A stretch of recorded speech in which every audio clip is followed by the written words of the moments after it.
What's going on, everybody? It's Clayton. I'm here at Kevin Dixie's No Other Choice Train Learn 2024 here at the Greenwood Project, just south of Atlanta, Georgia.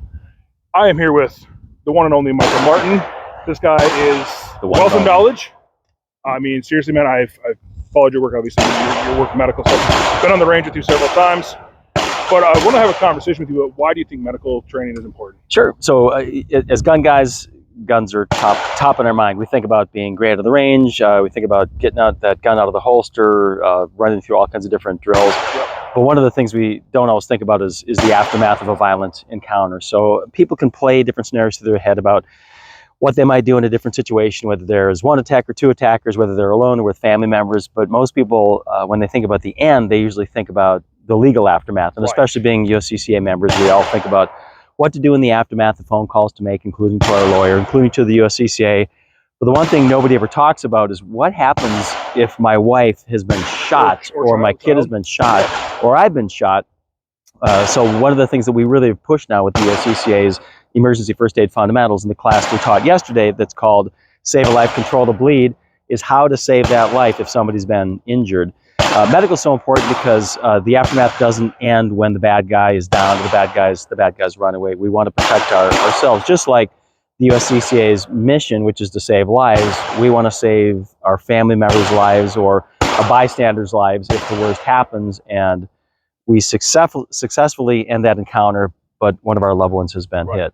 You know, I took a class years ago, and it was a medical class on tactical response with James Yeager, and he actually said, and this is something I took from that class, was everybody thinks like their guns are life-saving tools. Right. Yeah. Your medical kit, your med kit, all that stuff, and your medical training is life-saving tools as well. One of the things we've talked about in the Control the Bleed class is if an artery's hit, if somebody's been shot and an arterial bleed is occurring, they will die in 3 to 5 minutes. And the average response time in the U.S. for an ambulance is 7 to 14 minutes. 7 minutes nationally, 14 minutes in rural areas. And where we are today, it could be 30 minutes before an ambulance shows up. So the act of saving that person's life is going to occur by what a lay rescuer does, not what the professionals do when they arrive on scene. And these life-saving ideas aren't just for violent encounters. You can hear the gunfire in the background right now. Now, gun ranges are very, very safe.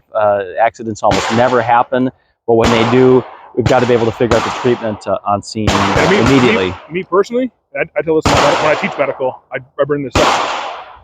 It may not be a mass shooting, it may not be a stabbing. Right. I've came across 3 car accidents that I've had to use medical in the last 3 years.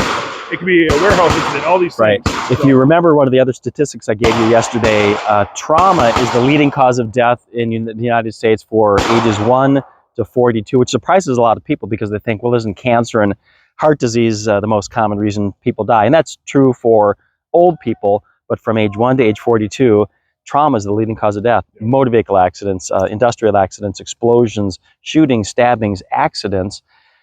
So we have to know how to treat those things and not just count on the professionals when they show up. And one of the other things I ask my students when they first show up for the class is ask for a show of hands on who has a tourniquet. And almost every hand goes up. And then I ask who has additional trauma care, and almost no hands go up. So one of the points we make is having a tourniquet is great, but they're only good for arms and legs, which is about 40% of the body.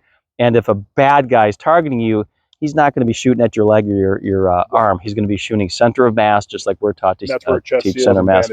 Chest seals, wound packing, gauze, knowing how to treat an evisceration, knowing how to treat a neck injury. All those things are key importances on the way we teach this class. I can't imagine the devastation somebody would feel if they are subject to a violent encounter. They are able to stop and take down that bad guy, and in a flash in their mind, they think, I won the battle. And they look over and their wife's been injured or their child's been injured. Like you get, if it is a shooting, let's say, it's important to check yourself, but you have all these things going on in your body, doing things, adrenaline dumps are real. You have to get out of that mindset and check other people, your family members, and if it's a mass shooting and things like that. And one of the things we even talk about in concealed carry and home defense fundamentals is adrenaline is going to be pouring through your bodies, endorphins is going to be pouring through your body. So you might think, I did it.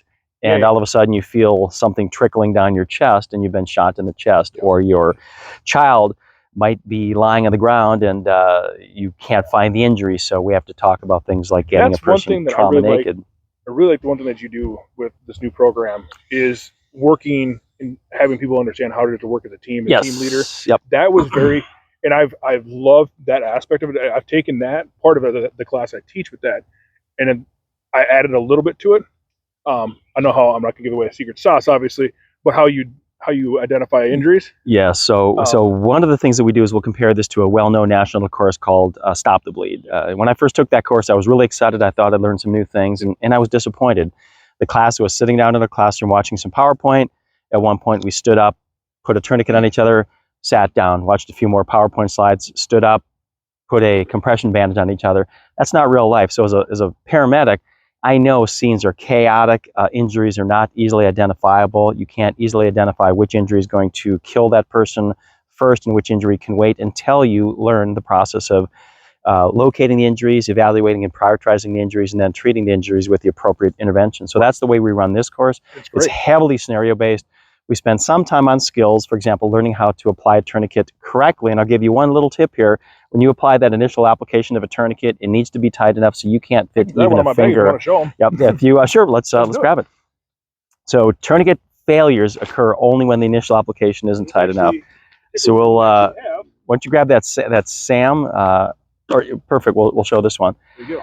So multiple times I've arrived on scene as a paramedic and a tourniquet's been applied, and that tourniquet was not applied initially tight enough. So even when the windlass is turned, blood is still spraying out. So I'm going to give you guys a quick demonstration here. So I'm going to show sliding this up high and tight on an arm, and I don't care if the injury is at the wrist, the midpoint of the forearm, the elbow, or up higher. I'm going to apply the tourniquet high and tight.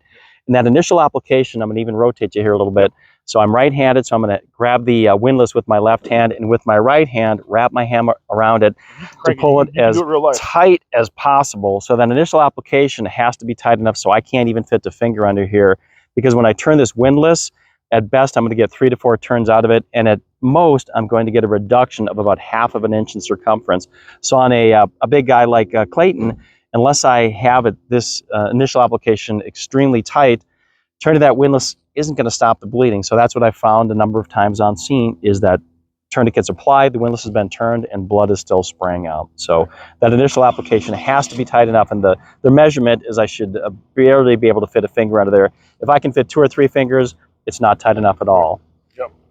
No, that's great, man. Like I said, I love the program. I love actually, getting out here on the range with you, working with you. It's been a pleasure. You, like I said in the beginning, you are a wealth of knowledge, and when I start talking medical, man, I gotta call Mike on this. I'm gonna ask his opinion. I really appreciate this. Enjoy the time with you, getting to know you the last couple of years as well. Especially you're in my backyard, which is cool. So I know you're a busy man, but you still come out, you still go train with us. Yep, I appreciate that. It's been a pleasure, man. I appreciate the friendship. Keep running those scenarios through your head.